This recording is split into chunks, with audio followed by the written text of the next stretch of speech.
Bonsoir à tous, bienvenue sur Monaco Info pour votre édition du week-end. Un week-end marqué en principauté par la 4e rencontre des sites historiques Grimaldi de Monaco, un événement mettant en lumière les fiefs de la principauté et qui aura aussi rendu hommage à son âme fondatrice Albert Croesi, disparu la semaine dernière. Vous entendrez dans quelques instants le prince Albert II. Alors que les incendies continuent de faire rage au Canada, leur fumée se propage aux États-Unis mais aussi en Norvège.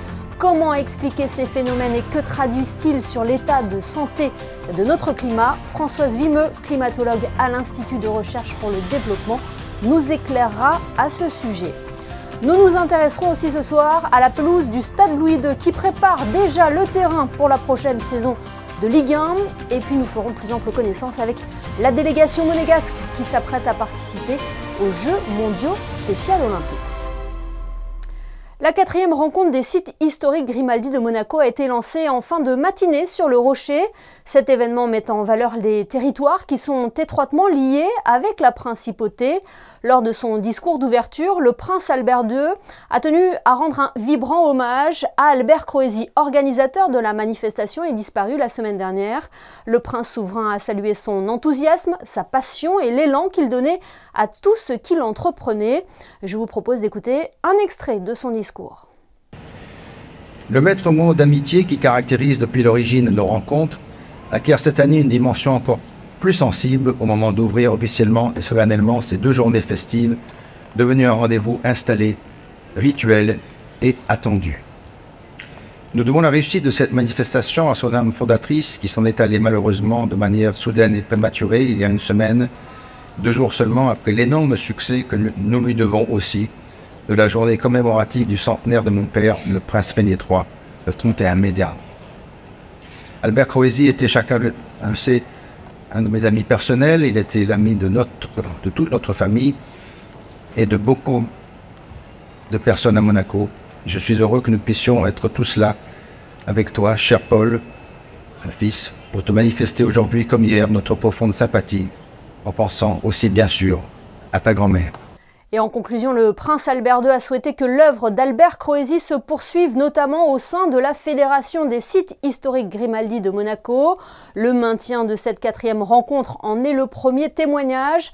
Cette année, la principauté accueille 6 départements, l'opportunité pour ces territoires de partager leur patrimoine culturel et culinaire. Le reportage d'Anaïs Riu et Hugo Comassa. Du spectacle, de l'artisanal et de la gastronomie, la 4e rencontre des sites historiques Grimaldi de Monaco offre une fois de plus un programme riche en animation. Cette année, 11 communes de 6 départements français ont été invitées par la Principauté, les Alpes-Maritimes, la Haute-Corse, le Haut-Rhin, le Lot-et-Garonne, les Pyrénées-Orientales ainsi que les Deux-Sèvres. Parmi ces sites, les visiteurs pourront découvrir la commune de Ferrette, du Haut-Rhin, dont l'histoire la lie à la dynastie des Grimaldi. Le prince de Monaco et comte de Ferrette. On est honoré de faire partie un peu des sites historiques de Grimaldi Monaco. Et en fait, j'étais à l'origine aussi un des fondateurs de cette association donc en 2015. Donc j'étais un des maires, un des quelques maires qui faisaient partie à l'origine de cette association. Et on est vraiment, on est ravis, on est honorés d'ailleurs aussi. Et puis on a des liens avec Monaco, c'est aussi un plus dans notre présentation de la commune finalement. Le prince et son corps d'État étaient présents pour saluer les maires, commerçants et artisans de ces anciens fiefs. Et si l'événement est placé sous le signe de la convivialité et de l'échange, il est avant tout en hommage à M. Albert Croesi, vice-président de la fédération, disparu depuis peu.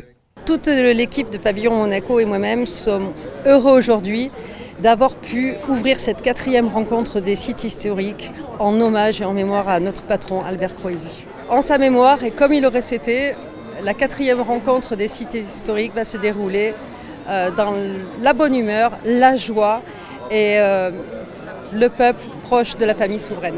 De nombreuses animations et dégustations sont à retrouver jusqu'à dimanche soir sur le Rocher. De chalet en chalet, petits et grands pourront découvrir l'histoire et le patrimoine culturel des anciens fiefs de Monaco et peut-être trouver sa prochaine destination de vacances dans l'une des régions de France.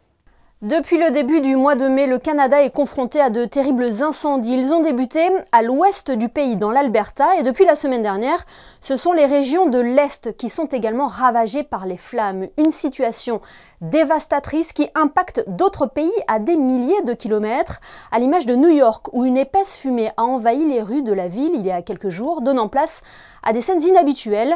Bonsoir Alexandra Pani, vous êtes actuellement sur place. Comment est la situation à New York ? Oui, bonsoir Émilie. La situation est revenue à la normale en cette fin de semaine après 2 journées de pollution totalement invraisemblables. Vous l'avez rappelé, ces fumées qui ont envahi la ville ont été provoquées par les incendies qui font rage actuellement au Canada, pourtant à des milliers de kilomètres d'ici. C'est le vent qui a poussé ces fumées toxiques depuis mardi vers New York et la côte est du pays. Elles se sont enfin dissipées, mais l'IQA, l'indice de mesure de qualité de l'air, dans la journée de mercredi a atteint presque 400 sur une échelle de 0 à 500, sachant qu'une qualité de l'air sûre se situe entre 0 et 50, ce qui est généralement le cas à New York. Alexandra, vous parlez de fumée toxique. Quelles ont été les recommandations adressées aux New-Yorkais ? Les recommandations étaient simples. La gouverneure et le maire de New York ont demandé à la population de rester dans la mesure du possible à l'intérieur, de limiter les sorties aux besoins indispensables, d'éviter les activités physiques à l'extérieur et lors des sorties de porter des masques N95 qui filtrent les micro-particules, car ce sont justement ces particules PM2.5 qui sont dangereuses pour notre organisme lorsqu'on y est exposé trop longtemps. 1 million de masques de ce type ont été d'ailleurs mis à disposition pour les New-Yorkais. Le ciel orange que vous avez pu voir sur les réseaux sociaux était bien réel. Je vous confirme que ce ne sont pas des filtres. À la mi-journée, mercredi, le ciel s'est totalement teinté de cette couleur irréaliste qui nous a plongé pendant quelques heures dans une ambiance martienne ou un film de Wes Anderson. Et l'on pouvait sentir depuis mardi soir une forte odeur de brûlé dans les rues de Manhattan. Des fumées qui ont eu également un impact sur les aéroports de la région. Mais ce qui inquiète réellement aujourd'hui, c'est la propagation de ces feux. Pour l'heure, plus de 125 sont encore actifs au Canada, dont plus de 60 caractérisés comme hors de contrôle. Avec la montée des températures et les sécheresses à répétition, ces phénomènes ne vont faire que s'accentuer. Merci Alexandra. Et pour mieux comprendre la situation au Canada et ce phénomène qui touche les États-Unis, nous sommes avec Françoise Vimeux, climatologue à l'Institut de recherche pour le développement. Bonsoir. Bonsoir. Près d'une centaine de feux sont jugés hors de contrôle au Canada, une situation historique et pourtant ce n'est pas la première fois que le pays est touché par des incendies. Comment pouvons-nous l'expliquer ?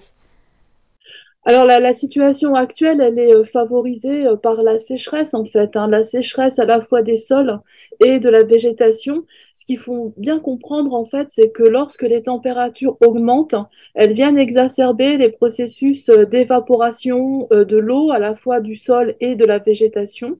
Et donc on a un cocktail parfait pour que les feux puissent non seulement démarrer mais aussi se propager. On sait que les feux se propagent à la fois par la végétation qui va envoyer des étincelles, mais aussi par le sol superficiel. Concrètement, qu'est-ce que cela traduit du contexte actuel de notre climat ? Oui, je pense qu'en fait, c'est un exemple du fait que le changement climatique, enfin, ses impacts s'intensifient et se généralisent de telle sorte que plus aucun territoire ne peut se revendiquer comme ne pas être touché par le changement climatique. Et puis là, en fait, on touche à un pays dans l'hémisphère nord qui est à une latitude assez haute.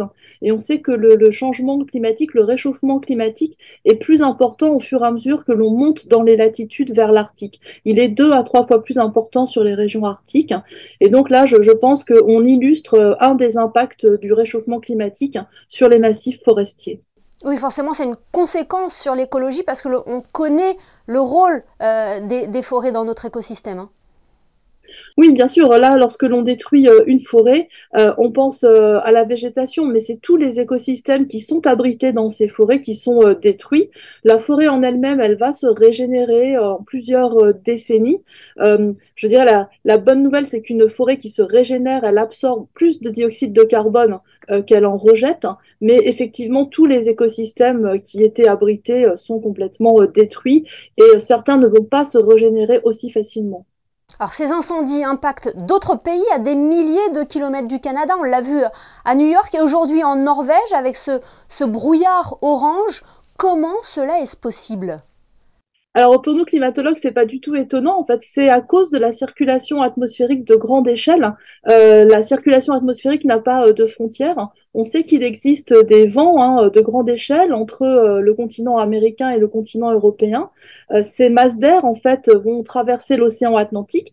Elles sont chargées d'humidité. On en parle souvent pour notre météo quotidienne, pour l'apport des pluies, mais elles sont aussi chargées en polluants et là en particules de suie. C'est ce qui explique en fait cette couleur du ciel particulière. On parlait de l'impact écologique, ça a aussi un impact sur notre santé, la qualité de l'air notamment?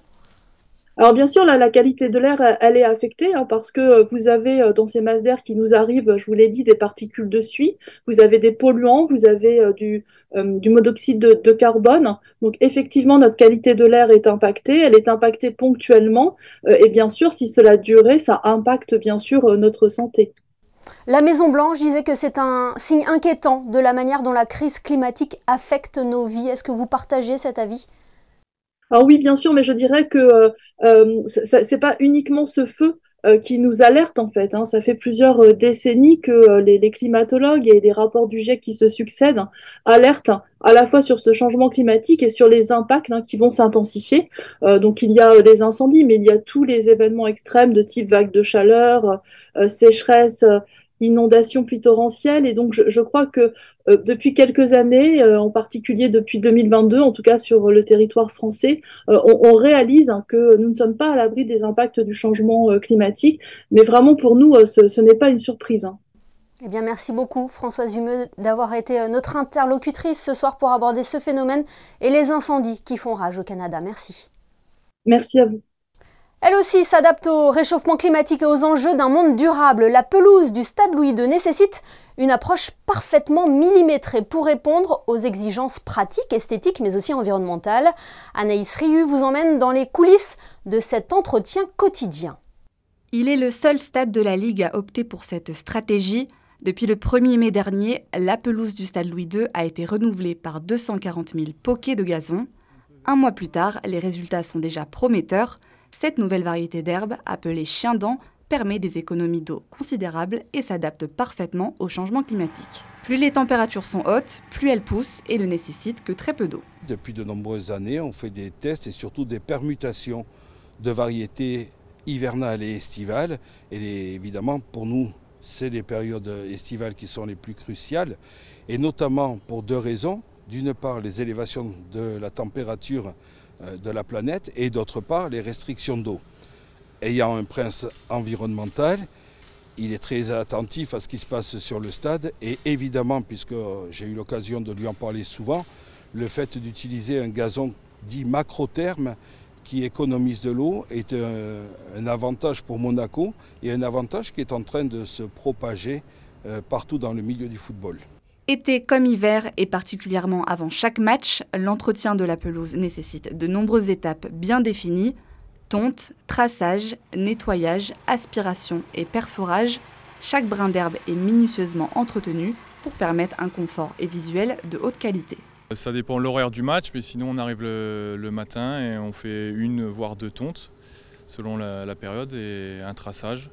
On est entre 2 et 3 personnes et après la tonte, s'il y a deux tontes, ça va faire 3 heures et un traçage, une bonne heure et demie. Donc on va dire pour toute la préparation, c'est entre 4 et 5 heures. Avec une amplitude de 30 degrés à gérer durant l'année, le Stade Louis II a collaboré avec l'Université de Pise pour obtenir la formule la plus adaptée à ces contraintes. Une victoire pour les responsables de la pelouse qui attendaient ce changement depuis plus de 20 ans. Et nous l'avons appris hier, les joueurs de l'AS Monaco reprendront le chemin de l'entraînement le 3 juillet prochain avec 2 matchs amicaux au programme. La saison de Ligue 1 débutera le week-end du 12 août, une saison qui sera marquée par le passage à 18 clubs, donc 34 journées. Pour l'heure, Monaco n'a toujours pas communiqué le nom de son nouvel entraîneur. Ils attendaient ce moment avec impatience. Les athlètes de Special Olympics Monaco s'apprêtent à participer aux Jeux mondiaux d'été. Ils auront lieu à Berlin à partir du 17 juin. Dernièrement, l'association a présenté la délégation qui s'envolera prochainement pour l'Allemagne. Elle sera composée de 25 athlètes. Je vous propose d'écouter le président de Special Olympics Monaco, Pierre Van Claveren. Il revient sur cette grande échéance. Cette année, ça a été une Olympiade super longue. On a eu 4 ans puisque nous, nos Jeux d'hiver, ils ont été annulés.